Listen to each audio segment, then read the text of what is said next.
السعودية أرض التناقضات الكبرى، والإسلام على طريقة ابن سلمان. بينما تسير المملكة بخطوات سريعة نحو الحداثة، فإنها في الوقت نفسه تبقي الدين جزءاً أساسياً من سياستها. لكن هل هو الدين كما كان، أم أن السلطة أعادت تشكيله ليتناسب مع رؤيتها الجديدة؟ كيف تحول رجال الدين من قادة روحيين إلى أبواق رسمية؟ وكيف أصبح علماء الأمس سجناء اليوم؟ ولماذا بات كل من يعارض الرواية الرسمية يختفي خلف القضبان أو يقصى من المشهد؟ دعونا نعود بالزمن قليلا إلى الوراء، إلى اللحظة التي بدأ فيها كل شيء يتغير. أحداث سبتمبر وبداية المواجهة مع الوهابية.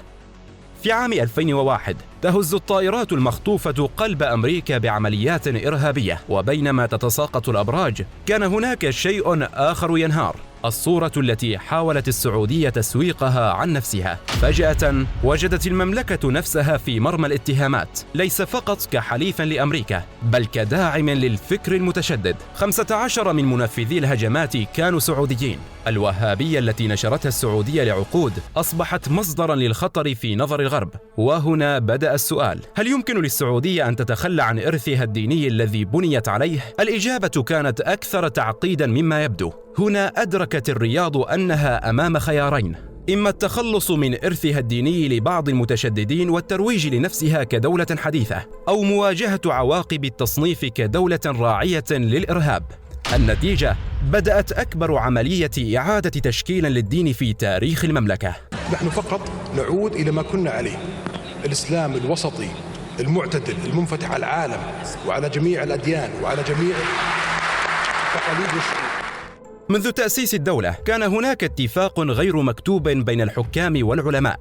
العلماء يدعمون شرعية آل سعود دينياً، والنظام يمنحهم القوة والنفوذ مقابل الولاء المطلق. هذا التحالف الذي بدأ في عام 1744 بين محمد بن سعود والشيخ محمد بن عبد الوهاب لم يكن مجرد اتفاق بين شخصين، بل كان أساس الدولة السعودية كما نعرفها اليوم. في أواخر القرن الثامن عشر كانت نجد عبارة عن قبائل متناحرة، ووسط هذه الفوضى نشأت فكرة جديدة: الحكم بشرع الله وفق رؤية محمد بن عبد الوهاب، على أن يكون التنفيذ بيد آل سعود. المعادلة واضحة: آل سعود يحمون الدعوة الوهابية بالسيف، والمشايخ يمنحون آل سعود الشرعية باسم الإسلام. هذه العلاقة عاشت لقرون طويلة، لكنها لم تكن دائما مستقرة. في بعض الفترات تمرد بعض العلماء على السلطة، كما حدث مع إخوان من أطاع الله الذين رأوا أن الملك عبد العزيز قد أصبح مهادنا للغرب فحاربوه، وانتهى الأمر بمجزرة السبلة في عام 1929، حيث سحقهم الملك عبد العزيز بقوة ضارية.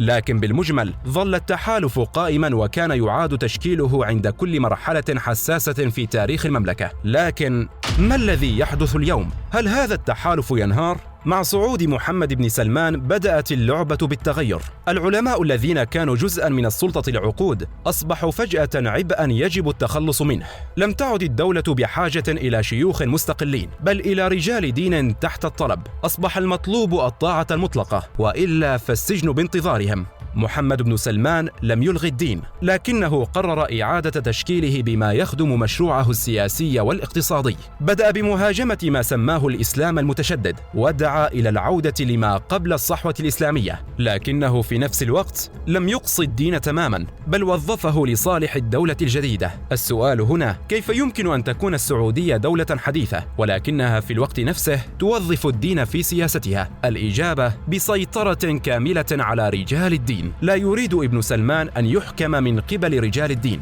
يريد أن يجعل الإسلام تحت سيطرته الكاملة. تدمير الصحوة الإسلامية، هكذا أعلن ابن سلمان الحرب على الإسلام المتشدد. قال: إن الصحوة أفسدت المجتمع السعودي، ووعد بالعودة إلى الإسلام المعتدل. وبكل صراحة لن نضيع 30 سنة من حياتنا في التعامل مع أي أفكار متطرفة، سوف ندمرهم اليوم وفورا. التخلص من العلماء غير الموالين. تم اعتقال أشهر المشايخ الذين لم يواكبوا التغيرات: سلمان العودة، سفر الحوالي، وناصر العمر وغيرهم في السجون. ثم اتخذ ابن سلمان الخطوة الثانية: إبقاء علماء السلطة فقط. العلماء الذين يدعمون التوجه الجديد تم منحهم المنابر والإعلام والتأييد الرسمي، أما من رفض فإما الاعتقال أو الإقصاء التام من المشهد. والسؤال هنا: إذا كانت الدولة ترى أن الفكر المتشدد خطر، فلماذا لا تسمح للعلماء المعتدلين بحرية التعبير؟ تناقضات لا تنتهي. السعودية اليوم تدعو إلى الاعتدال والانفتاح، لكنها في الوقت نفسه تبقي على هيئة كبار العلماء وتستخدم الدين في سياستها. تروج للترفيه والسينما والموسيقى، لكنها لا تزال تطبق قوانين دينية متشددة على حرية التعبير والتجمعات. تشن حربا على الإسلام السياسي، لكنها تستخدم الإسلام كمصدر لشرعيتها السياسية. إذن ما الذي تريده المملكة حقا؟ هل تسعى إلى التحديث الفعلي، أم أنها فقط تعيد هندسة الدين بما يخدم سلطتها؟ السعودية اليوم تعيش حالة من الانفصام بين صورتين متناقضتين: دين حسب الطلب.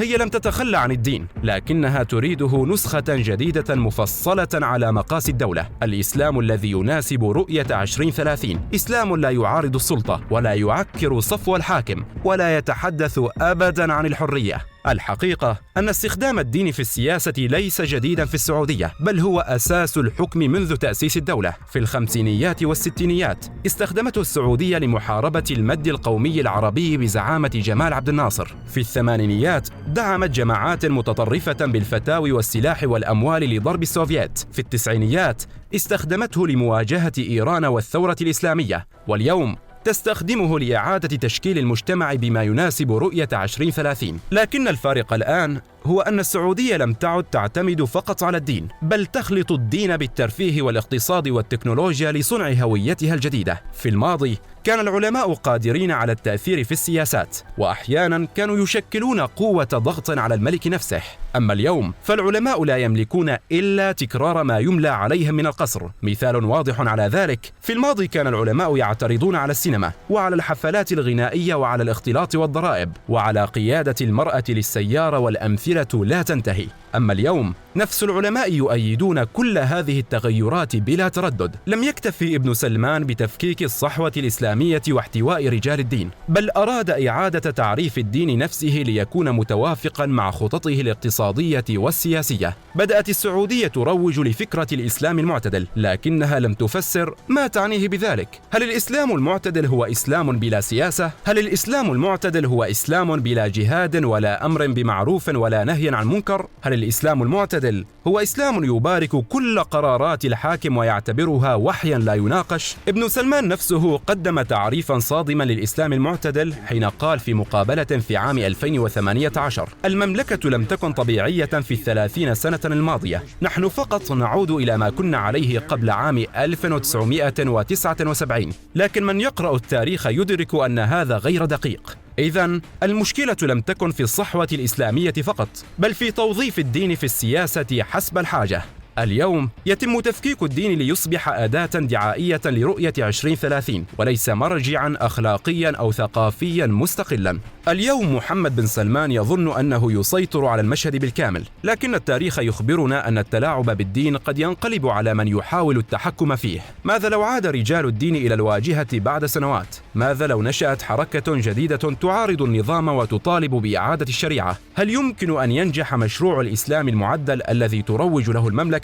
حتى الآن العالم يراقب، فالسعودية تعيش مرحلة غير مسبوقة، والخطوات القادمة ستحدد مصير الدولة لعقود. وأختم بهذا السؤال في النهاية: هل تعتقد أن السعودية ستنجح في إعادة تشكيل الدين ليخدم رؤيتها الجديدة، أم أن الدين سيعود ليكون قوة معارضة كما كان في الماضي؟ شاركنا رأيك في التعليقات.